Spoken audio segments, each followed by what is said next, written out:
And then Schulz starts going in on comedians who have turned on Rogan, which he doesn't name anyone specifically, but it sounds like he has a lot of people in mind. So shit's getting serious. Like, Schulz goes off and calls them two-faced snake weasel rats, and he claims the comedians are just going with the tide.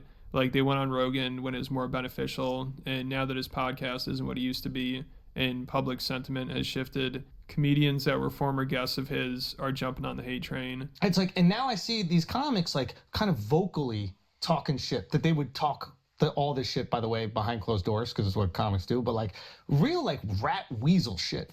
Because you, well, isn't doing rat weasel shit, wouldn't it be more just saying it secretly than saying it out loud on a video? Isn't that more like courageous or less weaselly? Like, you're going out there and actually stating stuff instead of being in the closet, you know, and not saying anything. you let this guy enrich you, you used him for his followers, and now you see a situation where like they're getting backlash, and instead you pile on for self-salvation. Yeah. Not get your boys back and refute some of the rumors that exist on the internet. Yeah. There's a lot of fucking weasels in this business, and it's good. I like to see it. I want everybody to know, because they're going to get canceled for some shit in the future. They're going to not live up to the purity test. And Joe is the type of guy that he would have had your back. He would have had you on the biggest platform in the world to explain yourself. He would have given you that opportunity. But now, you know, you're showing who you really are. Also, comedy scenes are comedy scenes. Like, Brooklyn was the most annoying comedy scene. Yeah. Probably still is. I don't need to perform that anymore. This thing that's like they're going like all the comics and whatever. It's like, listen, the majority of comics at a comedy club suck. Okay? They do. I go to the cellar and roll my eyes at half of these motherfuckers before I gotta go on and mop up the bombs that they fucking do. Okay? Now, Joe can no longer do something for you, or Tony can no longer do something for you. The Don, he's cutting you off, man. Joe, look at how the way they speak about Joe Rogan. It's like, this guy's a king. You don't spit on the king's shoes, or you don't deny his elk meat when he sends it to you. You take it and you eat it and you say, thank you. Can I have another one? You know, and that's it, man. Like, it's just so stupid. Because that's what it really comes down. When going on Joe Rogan made you a millionaire for 6 years in a row, all these comics were fucking quiet. They were complimentary. They were being so sweet because they wanted to get in. Now that going on Joe Rogan once doesn't automatically give you... But also, like, the way he talks about it is like, the reason why you hit big is it wasn't because of your comedy. It was because of Joe Rogan. Like, what? Now you're just shitting on people and their careers. Like, what does that say about you? Because you're the one that kissed his shoes and didn't really ever say anything shitty about Joe Rogan, which I doubt that he has never done. I'm pretty sure there's probably a clip out there or two that he has shit on Joe for certain things. And now it's like, you don't do that? Like, what? Like, it's... Now that going on Joe Rogan once doesn't automatically give you a career, and now that Kill Tony is focused on more like character-based people, now they no longer see their salvation in these two people. So now they're having these honest conversations. Oh, they're saying the R word a lot. Shut up, retard. Dude, I'm seeing these comments. It's just so two-faced snake weasels, little rats. Yeah.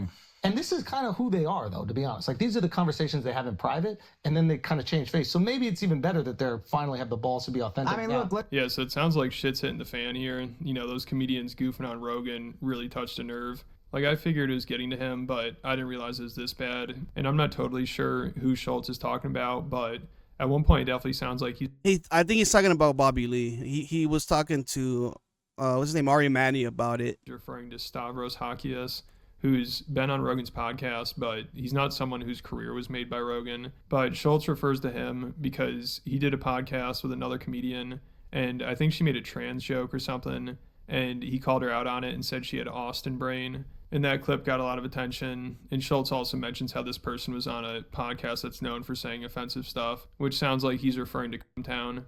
So I think he's definitely talking about Stavros.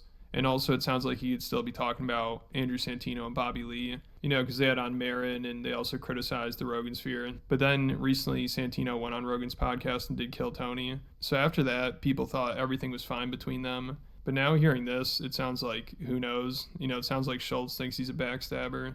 So also I think he could be referring to Anthony Jeselnik because he's been making fun of Schulz and the Rogan sphere for a while now, but I guess not as much recently, and those comedians seem to respect him a little more, so. Like, so many people talking shit. The one that they really don't mention a lot is Anthony Jeselnik, because how savage he is at getting people, and, you know, if they're talking shit back, you know, they're not gonna try to spar with him. Oh, it's possible Schulz isn't thinking of him. And obviously, I mean, he's been on Rogan's podcast, but Rogan's not responsible for his career either. So then also, I'm sure Schulz is thinking of Bill Burr and maybe Dan Soder. He's another guy that's been on Rogan's podcast before.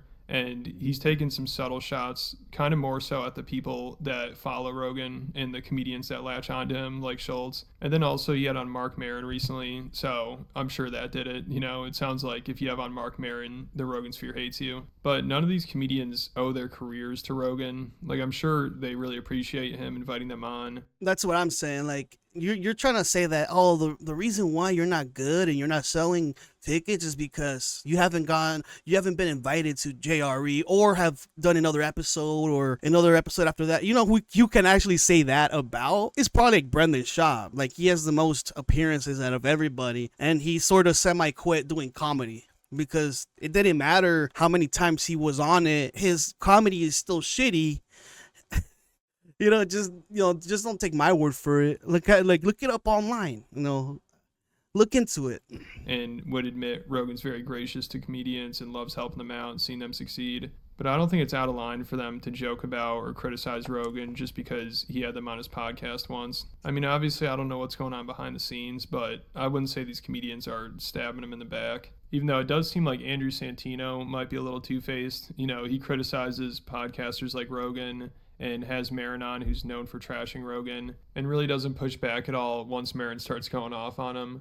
But then when Andrew has something to promote, he'll go on Rogan's podcast and be nice to him and act like none of that happened. These gingers, man, they have no souls. No, I'm just kidding, guys.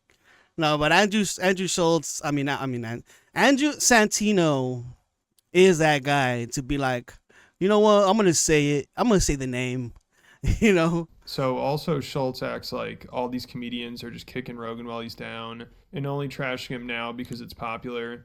But there is a lot of valid criticism of Rogan. Hey, newsflash, it's always been popular, bud. And his podcast has changed quite a bit. Like, some comedians, I'm sure, are jealous and just piling on because they sense weakness, but a lot of this is just cope. I mean, Schulz acts like the only reason comedians feel comfortable criticizing Rogan now is because his podcast isn't as popular, and it seems like he thinks it's out of line for comedians to make jokes about Rogan. I just think it's so corny. You use someone to enrich yourself, and the second they're going through something, you immediately abandon them, and then you could say nothing. Yeah. Yeah. But you have to act. Now you have to say something. You have to have a word.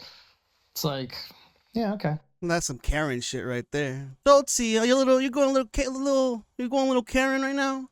Look at his legs crossed and drinking some crafted tea, coffee. I don't know what it is. I don't say it like that.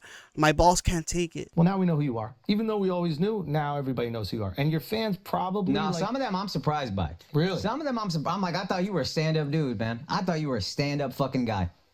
And you were not. Yeah, that is the epitome of a... I'm a stand-up comedian. That's what I do. You guys are sit-down comedians. You sit down and you do a podcast. That's what it is.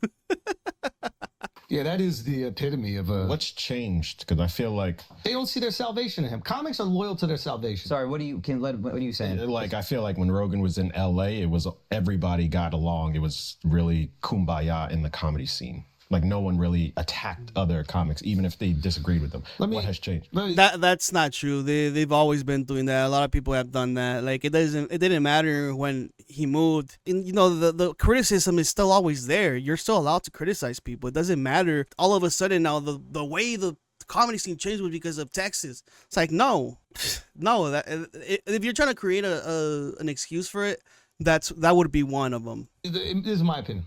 Joe Rogan was the way to make it for a 6 or 7 year stretch. It was like you went on Rogan. I saw it happen to me. Like, going on Rogan, life changed immediately. Did you hear that shit? This is the projection that's happening right now. The reason why earlier before he was saying that like you guys should owe him your careers because of JRE. And now it just comes off. He just says it out loud and says, the reason why I got bigger is because I went on Joe Rogan. Guys, that's just projection 101. And he just exposed himself doing it. Isn't that crazy? Isn't that funny? Isn't that a funny way to do it? Right? And when that was the case, all these comics were real fucking quiet. Nobody said a peep. No one said, and if they disagreed with something, they were just silent. Now going on Rogan once isn't going to immediately change your career. So then comics go, okay, well, I can't make it immediately off of Rogan. I can't make it immediately off Tony. I guess I'll sandbag these motherfuckers while, the internet is coming after them. I think that's what it is. I think it's purely, where is my salvation? And now they see their salvation as like, oh, I'm going to separate myself from the manosphere because there's so much criticism on the internet. It's like, no, that's the time where you should lean into the people who helped you. That's the time where you should be a good, solid friend. That's the time where you should refute fake narratives about someone who helped you when you offered nothing to him. Mm-hmm. All these people that went on Rogan, they offered nothing to Rogan. He literally gave them a platform, and the biggest platform on the planet, millions of people that can go come out to your shows. You made millions of dollars off this guy, and now you're gonna fucking sandbag him, let other people come on your show to fucking talk shit about him? That is the... You owe Joe Rogan the world. You didn't give him any sacrifices for this is some biblical shit. Like, what is this even? What is his point of view? This holier than thou aspect of the comedy don Joe Rogan. Yeah, you don't want that motherfucker in a foxhole, put it that way. Mm-hmm. And people know that. People know that at their core. Like, your fans might support you right now, but they know you're a rat. And, and your time is going to come, and then nobody's going to be there to help you. Some people might say that Andrew Schulz looks like a rat. He looks like a little fancy rat from, what's that movie called? What is that movie from Wes Anderson? Like Andrew Schulz looks like that rat from Mr. Fantastic Fox. Or like a rat from Ratatouille. Like, I don't know why you call people rats and weasels when you look like one, bro. And now you see all these little fractures and everybody ripping people in different ways. And then comedians having other comedians on their podcast and then forgetting how to riff. Oh, that fucking drove me crazy. It's like, all of a sudden, I don't know how to riff. Now your premise is offensive to me. Yeah, oh my God, you can't use that word. You used to be on a podcast that was like known for riffing about the most fucked up shit. Yup. And now all of a sudden, it's like, I don't know how to do comedy. That's a bad word. Yeah. That's something that Joe Rogan does a lot, is that he forgets to riff with comedians. Yeah, what are you saying? Well, I don't understand what so here's what you're trying to say. No, what I'm trying to say is a joke. Let me say the crazy thing and then let me land. All right. It's funny. You white comics is acting like black comics is crazy. Katt Williams ruined it all. So shit's getting really entertaining now. I mean, wait, that's a good point. Katt Williams basically, like, he threw the kitchen sink and like making fun of people and all that stuff, right? That would be like me being on Joe Rogan. Joe don't want me on there. Joe got 6 comedians that never been funny he want to push out. But when he did it, they were like, yeah, you're right. That's fucking based and this and that. It was all positive. It was all positive reviews, right? But when other comedians do it, you have more of a problem with it, right? What does that say about you? What does that say about your guys' dynamic here? And then especially on who they talked about, because I remember Katt Williams was also making fun of Joe Rogan, and he mentioned these like 8 comedians that like are that he thinks they're funny, but they're not really. That would be like me being on Joe Rogan. Joe don't want me on there. It's really probably about 250. Right. Like legit comics, guys you want to hang out with, guys who are fun. Your number's going down. Your number's going down. Your number's going down. Joe got 6 comedians that never been funny he want to push out. Comedy is small, but only if you're mediocre. Right, and then all the guys in Joe Rogan's like a Rogan sphere were saying like, who is it? Is it one of us? Could it be one of us? Right? Like, did you guys remember that? Remember that time when that was happening? But nobody really said a lot about Katt Williams doing it. There were some, I'm not gonna deny that, but they for the most part, people don't really say anything that bad about it because it was allowed. Like, people allowed it, and you're allowed to do that.